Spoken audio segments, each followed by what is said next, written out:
High আসসালামু আলাইকুম everyone. আশা করি সবাই ভালো আছেন। আল্লাহর রহমতে আমিও ভালো আছি। আজকে আমি আপনাদের সাথে শেয়ার করব খুবই মজার একটা রেসিপি। অনেক দিন পরে এমন একটা রেসিপি করলাম যে এটা দিয়ে তৃপ্তি করে ভাত খাওয়া যাবে। আমি প্রথমে প্যানে দিয়ে দিয়েছি তেল, তারপরে এখানে শোল মাছগুলো ভেজে নিচ্ছি। শোল মাছগুলো আমি আগে থেকেই ভালো করে ধুয়ে পরিষ্কার করে লবণ, হলুদ, মরিচের গুঁড়ো দিয়ে ম্যারিনেট করে রেখেছিলাম। সেই মাছটা আমি একটু ভেজে নিচ্ছি, কারণ মাছটা একটু ভেজে নিলে এর টেস্ট ভালো আসবে। আর মাছ যেহেতু কাঁচাটা রান্না করলে একটা কেমন সেন্ট হয়, তাই আমি একটু হালকা ভেজে নিব, কারণ এটি আমার পরবর্তীতে রান্না করব।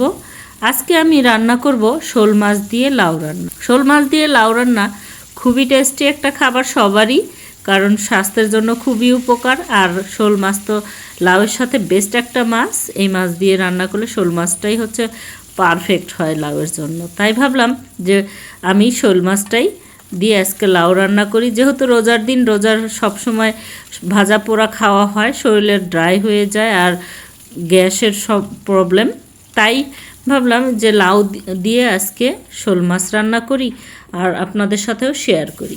আমার মাছটা ভাজা হয়ে গিয়েছে। এই একই তেলেই আমি দিয়ে দিয়েছি পেঁয়াজ কুচি। পেঁয়াজটা একটু হালকা ব্রাউন কালার করে নিব, ওই পর্যন্ত আমি তেলে একটু ভেজে নিব। হালকা ব্রাউন কালার হয়ে আসছে, এখন আমি দিয়ে দিলাম লাউ। লাউটা আমি আগে থেকে কেটে ধুয়ে পরিষ্কার করে নিয়েছি। আর আজকের এই লাউটা একদম ফ্রেশ। বাজারে আমার হাজব্যান্ড অফিস থেকে আসার সময় দেখে একটা সবজিওয়ালা মাত্রই কেটে এনে বসেছে, তার কাছ থেকে ফ্রেশ টাটকা লাউ দেখে সে লোভ সামলাতে পারে না, আমাকে ফোন দিয়েছে যে একটা ফ্রেশ লাউ পেয়েছি কচি, নিব নাকি। তা আমি ভাবলাম যে আচ্ছা ঠিক আছে, নিয়ে আসো। যেহেতু অনেক দিন থেকেই খাওয়া হয় না, শীতের সময় খেয়েছি লাউ, গরমের সময় এ পর্যন্ত আর খাওয়া হয়নি, তাই আজকে এই লাউটাই আমি আপনাদের সাথে রান্না করে দেখাই আমি কিভাবে শোল মাছ দিয়ে লাউ রান্না করলাম। আমি লাউটা আগে লবণ, হলুদ, মরিচের গুঁড়ো আর একটু ধনিয়া গুঁড়ো, জিরা বাটা ভালো করে কষিয়ে ঢাকনা দিয়ে ঢেকে সিদ্ধ করতে দিয়েছিলাম। আর এখনই ঝোল ওঠা শুরু করে দিয়েছে। আমি কিন্তু এখনও কোনো পানি ব্যবহার করিনি, কারণ লাউটা এত কচি যে পানি ছাড়া শুরু হয়ে গিয়েছে অলরেডি। আর একদম নরম, পানি কিন্তু দেখুন একদম উঠে গিয়েছে আর সুন্দর একটা কালার হয়ে আসছে। আর স্যান্ডটাও কিন্তু বেশ ভালো লাগতেছে, লাউয়ের একটা সবুজ সবুজ স্যান্ড আর কচি লাউ, অসাধারণ একটা খাবার।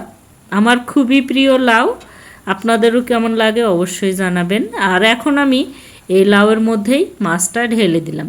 আমি এখন এই লাউয়ের সাথে মাছটা ভালো করে কষিয়ে নেব, কারণ আমি আলাদা করে মাছটা কষিয়ে নেইনি, লাউয়ের সাথেই কষিয়ে নেব। একসাথে লাউ সিদ্ধ হবে আর মাছটাও রান্না হয়ে নরম হবে।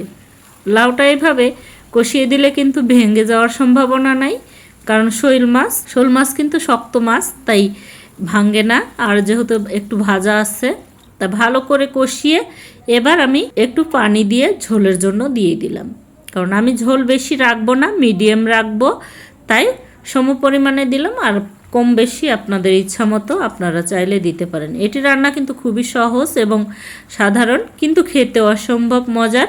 এখন আমি কয়েকটা কাঁচামরিচের উপর থেকে কেটে মুখটা কেটে দিয়েছি আর বেশ খানিক ধনিয়ার পাতা দিয়ে ভালো করে মিশিয়ে দিচ্ছি, কারণ এই ধনিয়ার পাতা দিলে লাউয়ের আরও বেশ টেস্ট বাইরে যায়। কারণ এই পর্যায়ে কিন্তু ধনিয়ার পাতাটা দিতেই হবে, তা না হয়তো লাউ বেশি মজা লাগবে না। তাই ধনিয়ার পাতাটা দিয়ে ভালো করে মিশিয়ে ঢাকনা দিয়ে আর একটু ঢেকে রান্না করে নেব। আপনারা কে কোথা থেকে আমার এই ভিডিওটি দেখছেন অবশ্যই কমেন্ট করে জানাবেন। ভিডিওটি ভালো লাগলে অবশ্যই লাইক শেয়ার দিয়ে আমার পাশে থাকবেন। ইউটিউব থেকে দেখলে সাবস্ক্রাইব করবেন এবং পেজ থেকে দেখলে ফলো দিয়ে আমার সাথে থাকবেন, যাতে পরবর্তীতে এমন মজার মজার খাবারের নোটিফিকেশন প্রথমে আপনাদের মোবাইলে আসে। আমি ঢাকনা দিয়ে ঢেকে আরেকটু রান্না করে নিয়েছি, ঝোল কমে আসছে। এই পর্যায়ে আমি চুলাটা অফ করে দিয়েছি। হয়ে গিয়েছে কিন্তু আমার শোল মাছ দিয়ে লাউ রান্না। ধন্যবাদ সবাইকে আমার এই ভিডিওটি দেখার জন্য, আমার সাথে থাকার জন্য। Thanks for watching. আল্লাহ হাফেজ।